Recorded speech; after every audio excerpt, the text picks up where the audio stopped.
restoration of our republic. We want to educate, encourage, enable the power. We stand for integrity, honesty, self-reliance, self-defense, and most importantly, no compromise on our foundational principles. This is America's Voice Now. Find America's Voice Now on Facebook and at americasvoicenow.org. Here's Michael Evans.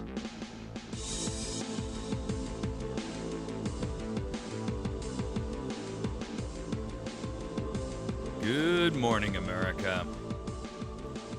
You're listening to America's Voice Now. My name is Michael Evans. I'm your host this morning, and we are in our third of four segments. So glad to have you on board. Hope that you're catching us live on our website. Boy, I see a whole bunch of folks up there in the upper northeast.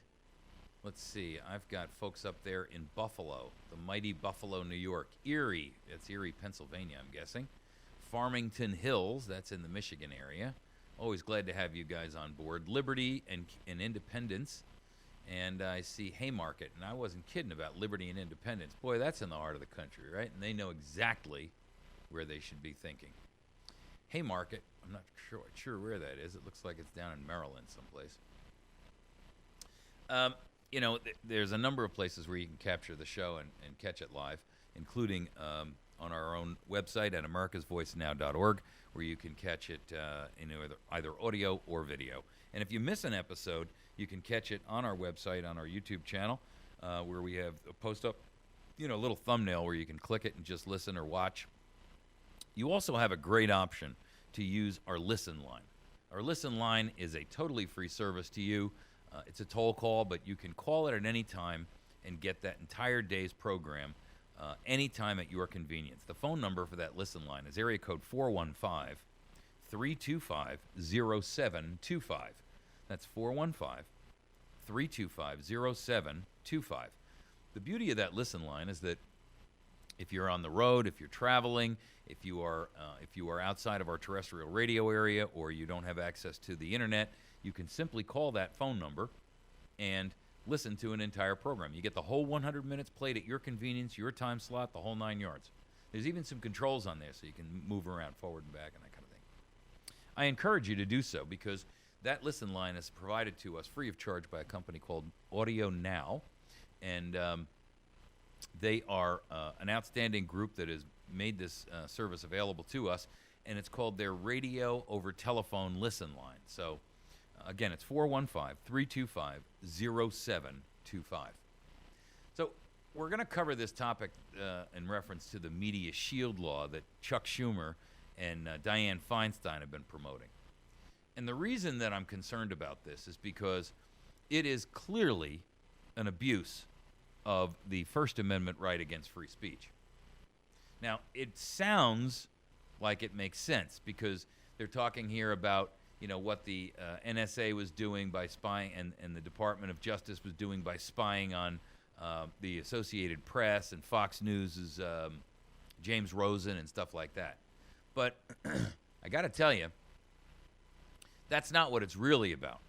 Like everything that the government does, they give it a name that is completely in diametric opposition to its real intent. There's no shield for the media in here. What they're basically saying is that if you're covered under the media shield law, you can't be forced to give up your source. But that's only the tip of the iceberg, and that's the carrot. You haven't seen the club coming behind it that is the size of a light pole on a highway that's about to clobber you. Because what it's telling you is that if you are in the media and you are not a member of one of the national media chains, you don't have any civil rights, you don't have any First Amendment and free speech protections. And the purpose behind this is not to protect the likes of the Associated Press or James Rosen or Fox News. The purpose of this is to silence alternative media. Make no mistake about it. Your senator should be notified immediately that any move to support this and or vote in favor of it will be considered an open, blatant act of treason on his or her part. Did you hear what I just said?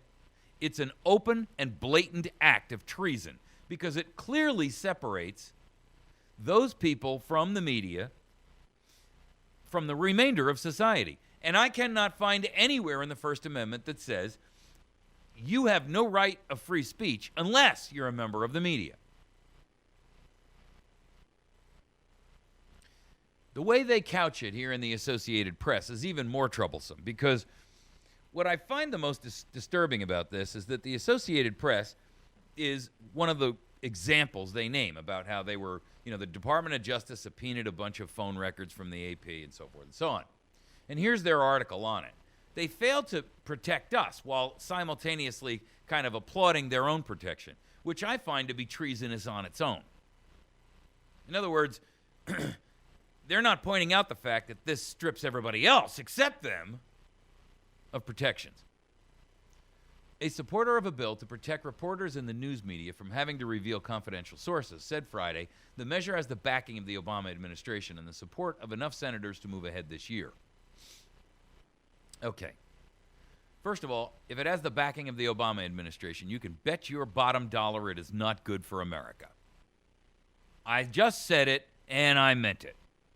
If this guy, who is an illegal alien, a violator of tons of laws, the repeated violator of our Constitution, and a man who is actively and openly working to destroy the United States of America from the inside out, supports it, then you cannot not and call yourself an American patriot. Not and call yourself intellectually honest. Chuck Schumer, he speaks optimistically about the prospects for the measure. Well, of course he does. It's his measure.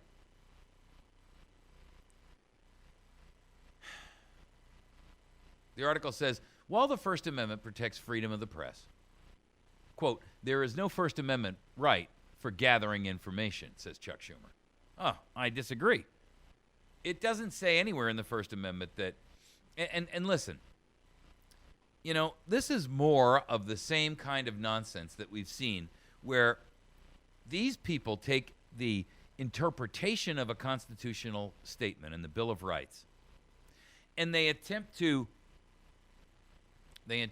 interpret it with a twist for their own purposes. There is no First Amendment right for gathering information. No, it doesn't say that. But by the same token, it doesn't need to say that. It's a given.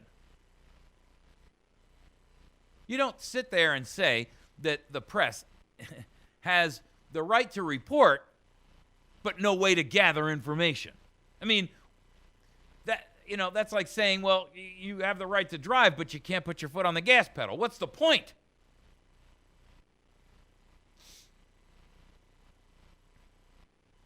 The bill was killed off last year after disclosure that the Justice Department had secretly subpoenaed almost 2 months' worth of telephone calls from 21 phone lines used by the Associated Press, and they secretly obtained a search warrant to obtain emails of a Fox News journalist. They neglect to point out that they also captured his parents' phone calls and emails. But then the bill got a lot of pushback, and it looked like it got buried, and enough senators snuck away from it that it wasn't going to get passed. Now it's back with a vengeance, and Schumer has been out there doing some kind of dirty dealing in the background, along with Harry Reid, applying whatever kind of misanthropic abuse they can to these other senators to get them to vote for it. Schumer discussed the bill's provisions and how, if it became law, it would affect journalist. It might affect journalist Glenn Greenwald, who reported on the NSA's secret surveillance. Schumer says, it's probably not enough protections to cover him, but it's better than current law. I mean, so this is Chuck Schumer saying this law would leave Greenwald open to some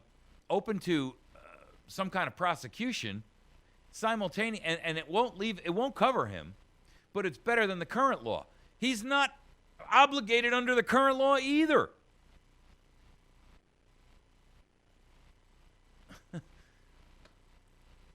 ladies and gentlemen, you know, this is like a guy who says, I believe so strongly in the Second Amendment that I agree that we should not take away your single-shot .22, but we have the right to take away every other gun. Show me the justification for that.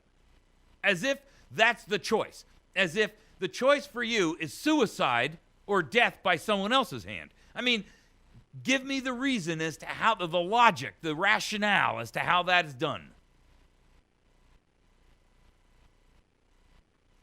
Here's the worst part. The bill will only cover and only apply to covered journalists. Okay, here's where it gets ugly, because this is how the traitors in Congress betray you, and then the courts give it their blessing. The only way that you'd be covered and protected from being able to expose information, including about your own government, is if you are defined as an employee or an independent contractor or an agent of an entity that disseminates news or information. Interestingly enough, bloggers are left out. The individual would have to be employed for 1 year within the last 20 or their article here says that within the last 20 or 3 months within the last 5 years. I think that what they mean, you'd have to be employed for 1 year within the last 20 years or 3 months within the last 5 years. But the point is that you have to be employed by a news or information entity that is pre-approved by them. It would also cover student journalists who are under the tutelage, of course, of the Ministry of Propaganda, or someone with a considerable amount of freelance work in the last 5 years. All right, what is considerable? Because if what you're going to tell me is that now it's up to a judge to make that determination, I tell you treason is in the air. And it just goes exactly to say a federal judge would have the discretion to declare an individual a covered journalist who would now be granted the privileges of the law. Ladies and gentlemen, you gotta be kidding me. That's like sitting there and saying, you can own a gun as long as the judge says you've got a legitimate reason. All it takes is one bad judge to block an entire segment of the population. Tell me where that's justifiable. Tell me the rationale. Give me the constitutional foundation. Give it to me now. Come on. It doesn't exist.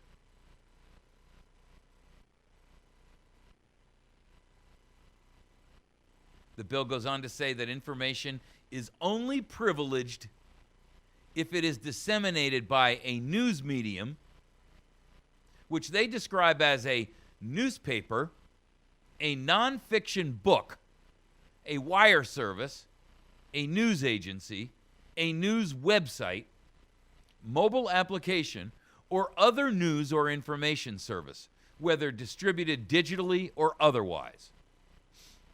News program, magazine, or other periodical, whether in print, electronic, or other format, or through television or radio broadcast, or motion picture for public showing.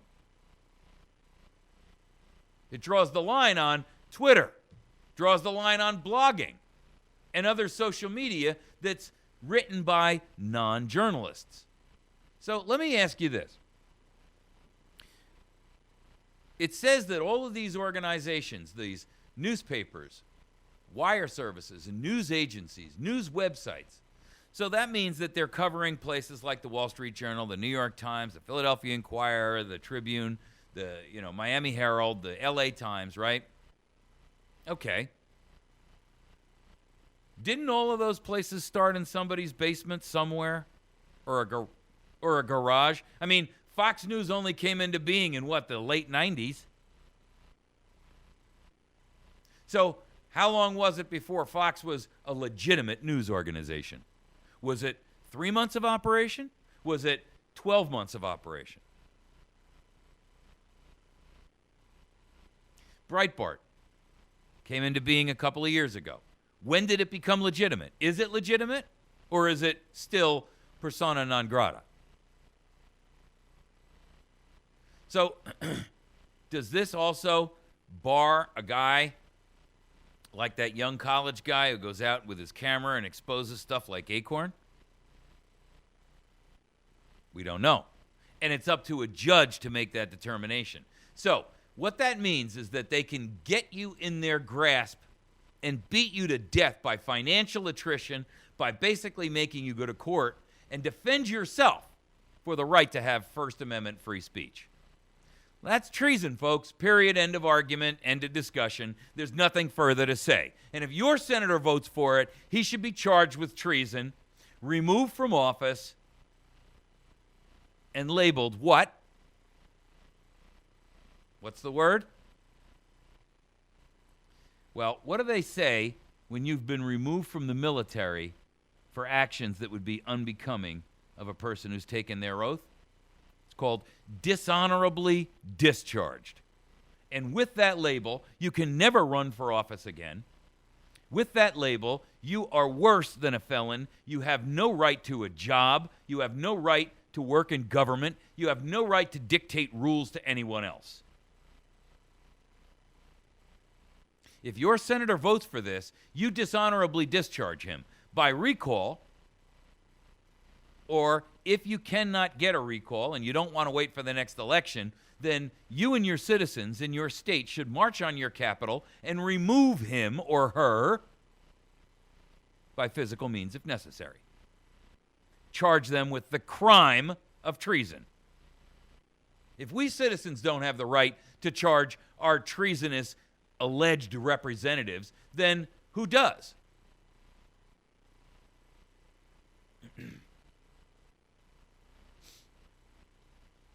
The truth is, if you have no protection unless they give it to you, what good is what's the purpose? What's the value of the First Amendment anymore? Is there any purpose to it? Because if it's now determined by someone else that your First Amendment rights only apply when they're given to you, what part of God-given right that's separated and unalienable from government's interference? I mean, explain it. It goes on here to say, the overall bill would protect reporters and news media organizations from being required to reveal the identities of confidential sources, but it does not grant an absolute privilege to journalists. The bill makes clear that before the government asks a news organization to divulge sources, it must first go to a judge who would supervise any subpoena or court order for information. Such orders would be limited, if possible, quote, in purpose, subject matter, and period of time covered, so as to avoid compelling disclosure of peripheral, non-essential, or speculative information. You see, here's the problem. Anytime you allow them, and I say them meaning the one, there's about 5 million traders in the country who are running everything, between bankers, the 1%ers, and who are actively, and I'm talking here about the Bill Gates of the world, right, and his ilk, and the millions upon millions of Americans who have sold us down the river for their own personal benefit because they're in government, they work in government, they run an agency, they're elected, or they're appointed, like in courts and judges. So 5 million people are basically betraying 310 million of us.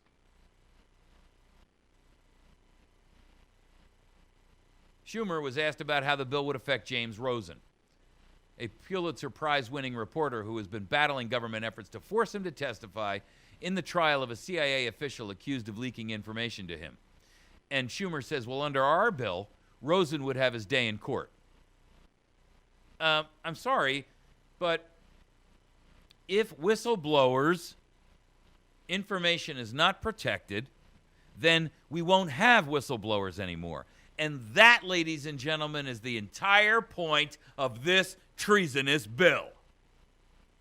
Silence those who can tell the public what's really happening in government. WikiLeaks' Julian Assange would not be covered. He would not be considered a covered journalist. I don't know. Am I a covered journalist? I don't know. But I can tell you this, I don't have $50,000 or $75,000 to go to court and find out. And that's the whole premise behind it.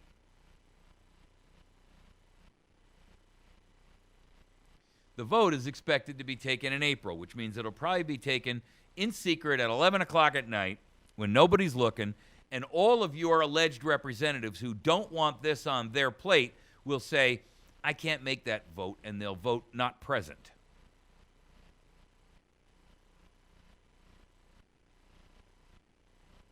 The truth is, ladies and gentlemen, our nation and our Bill of Rights, there is not one single out of the 10 enumerated bills under the Bill of Rights, there is not one that has not been grossly violated. Grossly. And as long as we allow this to continue, we will go down the path of authoritarianism and totalitarianism. We are entering a tyrannical period in the history of the United States that someday, after a massive uprising of the American citizenry, will go down in history as the greatest treason ever perpetrated in the history of the United States of America. Not only by our elected representatives and the non-elected, but also by the people for allowing it to happen. Where do you stand, folks? When do you say enough is enough? We're going to take a quick break. When we return, we will talk about our final topic this morning, which is the copholders. It's a brand new term for the police state. It's a merger of cops and soldiers. It's called copholders. And I'm going to tell you why they are going to be used as the new authoritarian arm of force in the land of tyranny. This is no longer the home of the free and the land of the free and the home of the brave. It is now a land of open, blatant tyranny. We'll be back in just a minute.